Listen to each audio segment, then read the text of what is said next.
Haigusuyo Chugunambira. I'm Robert Kajiwara. So the title of today's video or presentation is Japan Threatens to Sue Okinawa. Ryukyu Governor Denny Tamaki rejects U.S. military base redesigns. So what's happening is the government of Japan is trying to force Ryukyuan or Okinawan Governor Denny Tamaki to approve of the redesigns of the U.S. military base construction at Henoko, Okinawa. So as you can see in these photos here, these three photos I've included of the bay at Henoko. The bay is called Oura Bay. It's a rare and precious coral reef filled with hundreds of rare and endangered species, including the Okinawa dugong. This is one of its few remaining natural habitats. And so what's happening is the United States and Japan, they're destroying this coral reef. They're paving over at least part of it in order to build a U.S. military base. So they're filling in land into the water. You see here the photo to your right. That's the construction that's going on. That's the landfill. They're pouring in land and dirt into the sea to make this landfill, and then they're going to build the military base on top of that area. So that's the situation that's going on. And of course, Ryukyuans or Okinawans or Uchinanchu is the native word referring to the native peoples of Okinawa Island, or Uchina Island, as we say in our language, Uchinashima.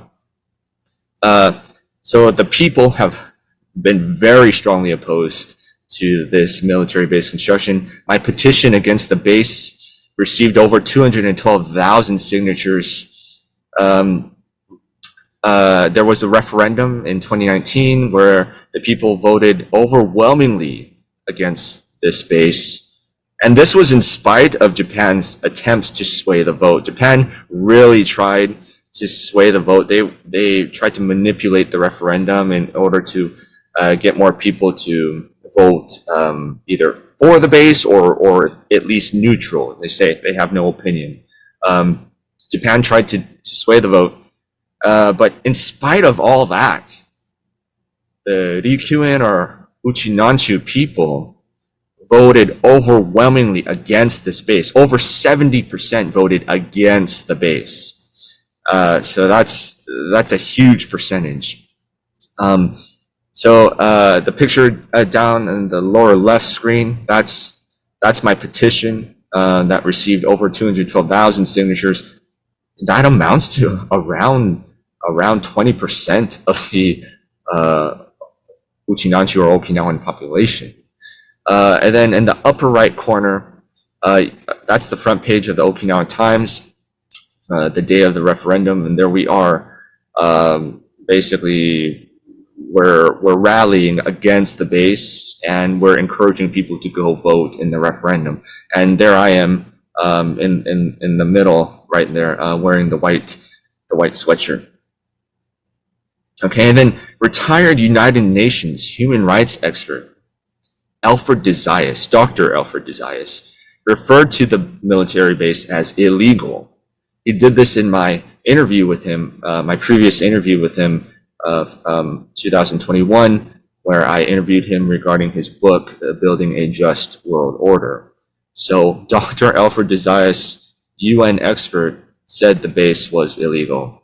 If you haven't seen my interview with him, please check it out. It is on YouTube and other social media platforms. I can include the link in the description. The construction of the military base at Henoko, it's faced a lot of major design and engineering problems. And so this has forced Japan to make significant revisions to the design. So basically, the biggest problem with this base construction from a design standpoint is that because they want to build the base on top of the coral reef, on top of the water, They have to fill in the land to do so. But the soil at the coral reef, it's very, very soft. They describe it as mayonnaise like in substance. So could you imagine trying to build a massive military base over mayonnaise? It's way too soft. And so Japan, they're trying to, I guess, reinforce the ground, but it's not really working. And so they have to make major revisions to their original designs. Okay, and so that's the situation that's currently going on. And so the government of Japan has tried to pressure and intimidate Governor Tamaki, Okinawan or Ryukyuan Governor Denny Tamaki, to approve of the redesigns. Some Japanese politicians, especially with the LDP, the Liberal Democratic Party, which is neither liberal nor democratic, but Japan's ruling LDP, some politicians have even threatened to sue Okinawa for billions of yen in damages. What exactly are those damages? I don't know. I guess they're claiming that it's delaying the construction, which is stupid because the construction has been going on since December 2018. It's been quite a while, and it's still nowhere near completion because of the major design issues. It's going to take, they're estimating it's going to take another 12 years or so to finish the construction. I'm not an engineer, but in the news, it's been reported a lot of engineers don't think it's even possible to build this base. So that's the current situation. Several days ago, the news reports were saying that Governor Tamaki is stuck between a rock and a hard place. He at this time, he had not made his decision publicly announced yet. So no one knew what he was going to decide. We were all waiting very eagerly to hear what his decision would be. And so the news reports were saying he's stuck between a rock and a hard place. No matter what he does, many people are going to be very angry at him. So the reports were saying if Tamaki approves of the designs, the Ryukyuan or the Okinawan, the Uchinanchu people will be furious and possibly call for his resignation. This was what the news reports were saying. And then the reports were also saying if Tamaki disapproves of the designs, the Japan government will be furious and will accuse him of violating the Constitution of Japan and will find ways to retaliate against him. So a few days ago, no one knew what he was going to do. Governor Tamaki did finally make his announcement. He said he cannot approve of the designs, which is huge news for us. It's huge news for Ryukyuans, for Okinawans or Uchinanchu. And the overwhelming majority of Ryukyuans are extremely happy with him for sticking by the people, not what the Japan government far away in Tokyo decided. Tokyo, that's a 3-hour flight. That's a 3-hour flight from Okinawa. It's not that close. So the Japanese politicians in Tokyo, they are thinking one thing, but the actual people, the Ryukyuan people, the Ryukyuan, the Okinawan, the Uchinanchu people, think something very different. Strongly oppose the base. So Governor Tamaki did the right thing. He stuck with the people who elected him, the people who trust him to stop the base. He did the right thing. It took a lot of courage. It was a very brave thing for him to do. So he did it. And a lot of people, I think, were surprised because historically, a lot of Okinawan politicians when they've been in similar situations, a lot of them have actually gone along with the Japan government, not because they agree, not because they support the Japan government, but because it's sort of they're trying to carefully maneuver Japan's complex political scene. And so the basic idea is they're thinking, well, if we agree with Japan on one thing, on this thing, maybe we can get our own, maybe we can get some type of benefit later down the line. It's kind of a trade-off. That's what a lot of previous Okinawan politicians were kind of thinking. The problem with that mentality is it almost never works. That strategy almost never works. And we can see that today because the Ryukyu Okinawa has had a major US military presence since 1945.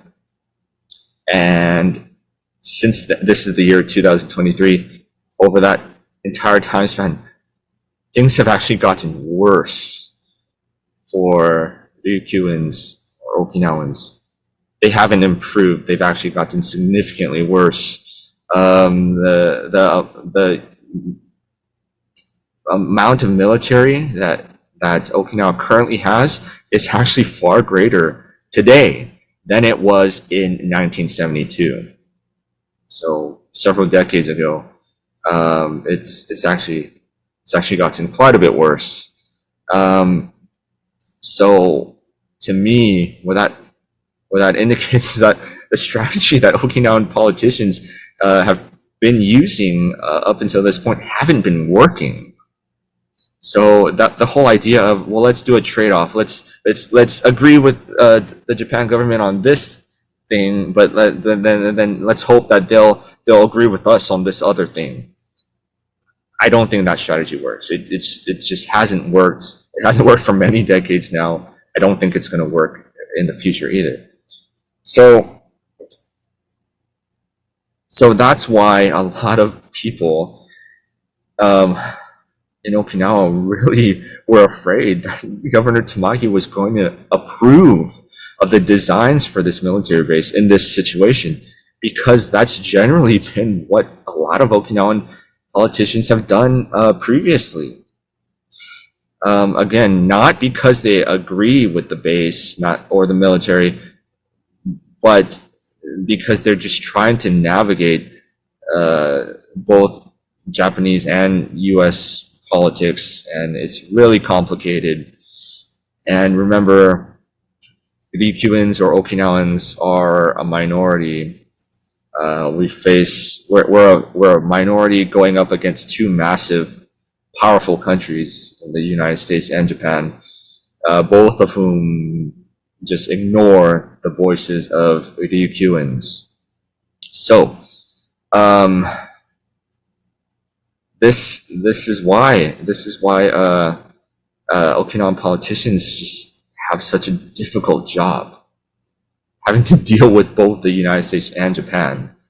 And like I said, this is also why a lot of Ryukyuans today really thought that Governor Tamaki was going to approve of the military base redesigns.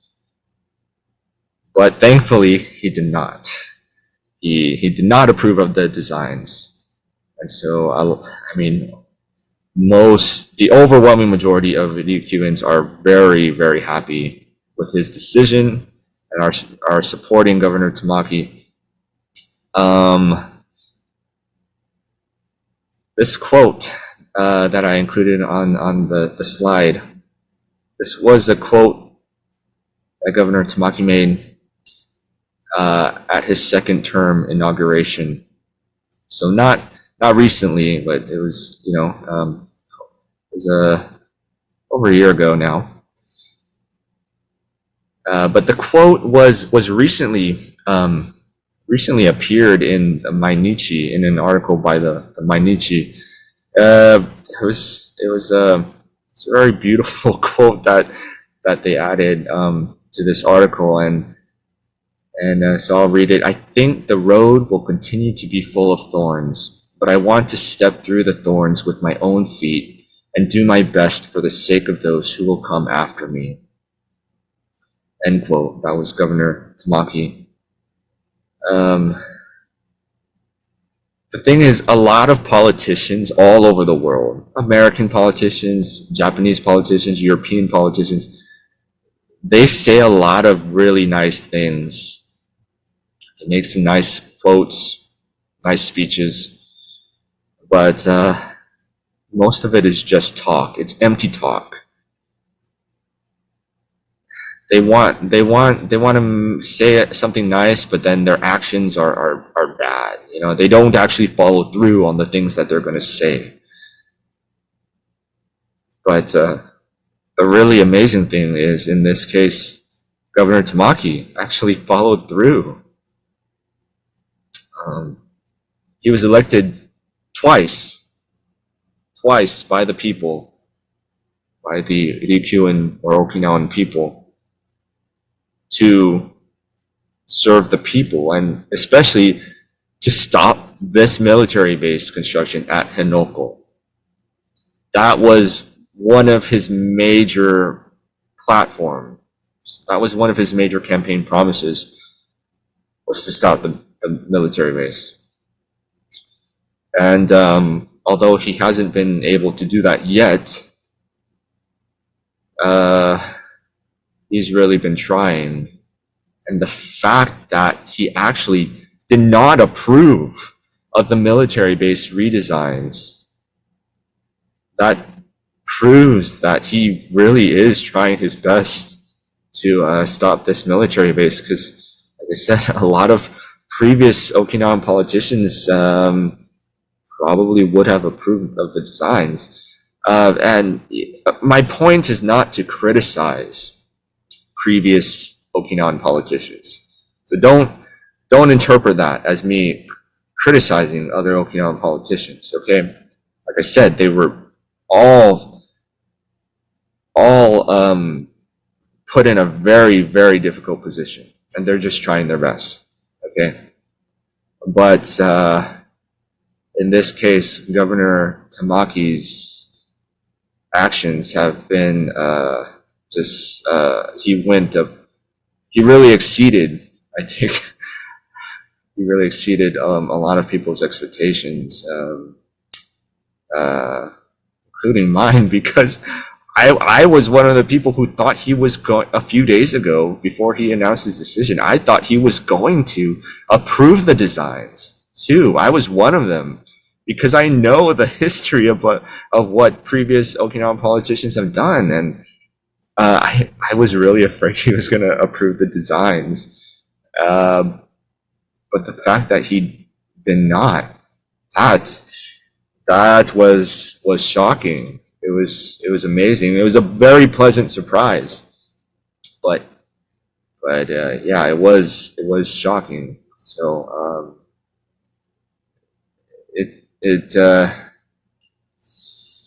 I've always liked Governor Tamaki. I've met him on multiple occasions.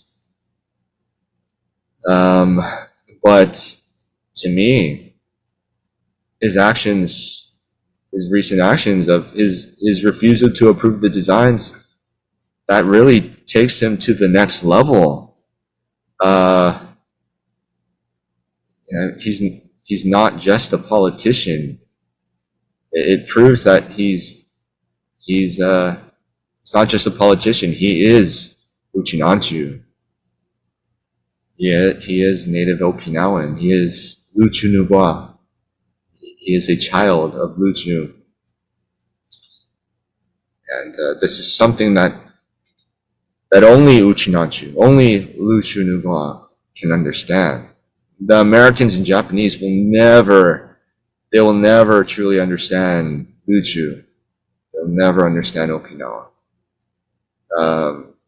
But Governor Tamaki's actions were just amazing.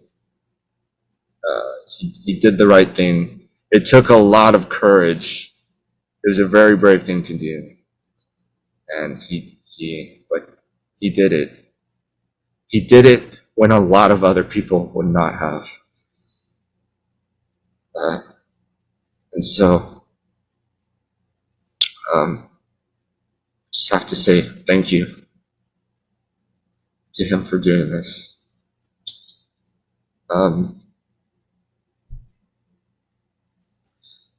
Now the question is, what next? Japan, like I said, I'm sure that the Japan government is furious. I'm sure they're plotting a way to retaliate strongly against Governor Tamaki, against Okinawa at large. This was a very encouraging tweet by Councillor Iha Yoichi. The state, meaning Japan, could sue us, meaning Okinawa, tomorrow. We'll fight against the state together with the citizens of the prefecture. It's a very strong and positive statement by Councillor Iha Yoichi. So that's very encouraging. They know Japan is going to retaliate. So they're going to do their best to fight against it.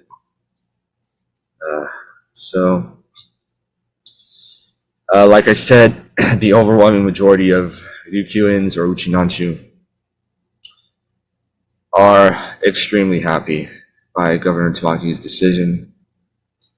And already a number of people have written nice comments on social media. There's been peace rallies in front of the U.S. military base, where they're continuing to protest against the base, and they're voicing support for Governor Tamaki for his decision.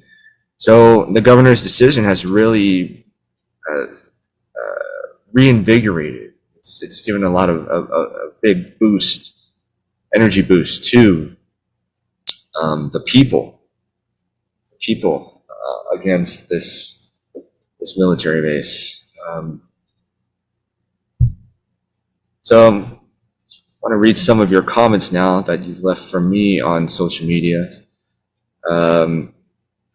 What course of legal action can be done to stop this illegal incursion immediately? Surely the former colonies of Japan will support us fully. Yes, thank you for your comment. A lot of the former colonies of Japan do support us. However, some of the former colonies, right now, they also have a lot of U.S. military bases that their government agreed to. So I don't really want to criticize other countries, but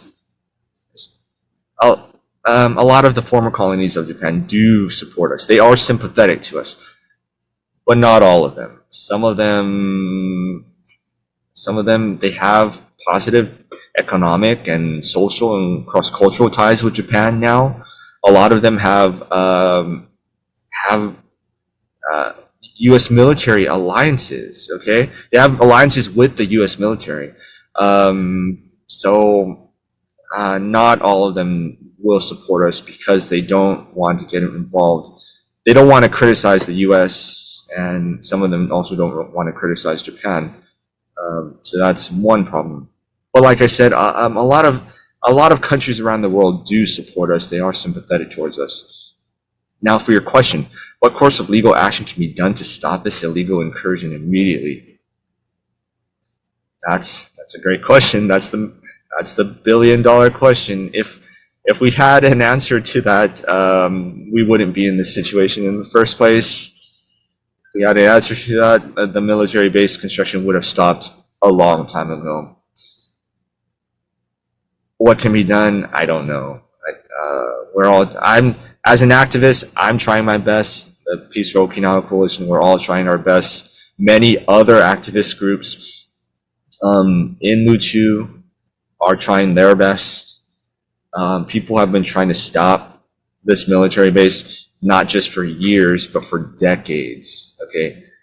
Decades. This has been going on. I think it even started, not the construction, but the plans for this military base began even before I was born, okay?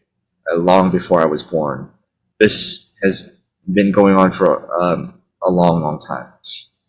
And a lot of Ryukyuans, a lot of Uchinanchu have been trying their best to stop it for decades. So if we had if we had an answer, we would have done it immediately. It's just when you're going up against the United States and Japan, it's really tough. It's really tough. Me and my organization, the Peaceful Okinawa Coalition, we have been working at the United Nations since 2019 to try to stop this base. Governor Tamaki and many other Okinawa politicians have been trying to stop this base for a long, long time. Many other Ryukyuan activist groups have also been working at the UN or other international forums to try to stop this base. So far, we have not been successful, but a lot of people are trying. Next comment. Could you possibly entreat some humanitarian group for aid, reach out to a UN representative for solidarity? I don't think this fight should just be yours and people should know this is happening. Yes, as I just said, of course, we are in contact with a number of UN representatives. Earlier I mentioned Dr. Alfred de Zayas. There are others as well. We have been working with a lot of NGOs, a lot of nonprofit organizations, humanitarian groups. We're trying. We are moving in the right direction. Things are happening behind the scenes. Very positive things. I can't always talk publicly about everything that happens behind the scenes, but we are moving in the right direction. We're getting more and more support from around the world every day. Let's see, a lot of you left some very nice comments of support. Free Luchu, free Ryukyu, free Okinawa, freedom for Locho and their people. Yes, this comment about Governor Denny Tamaki. Gutsy man. If he truly represents his people, then he's a genuine politician, not just an actor. That's right. That was very impressive by Governor Tamaki to actually follow through on his word. And prove he's not just an actor. He's like I said, he's Uchinanchu. He is Luchinunwa. He really understands it. And then many people on Weibo also left very positive comments. So thank you for all your comments and support. I think just about done for this video today. Would like to end again just by repeating Governor Tamaki's very beautiful quote. I think the road will continue to be full of thorns, but I want to step through the thorns with my own feet and do my best for the sake of those who will come after me. Just a very beautiful and powerful quote. And he's actually followed through with it. It wasn't just empty talk. It wasn't just a nice political speech. He really meant it. So, again, thank you to Governor Tamaki, and thank you all for watching this video. And again, thanks for your support. And I'll see you next time. Muchas saludos, Miguel Savera.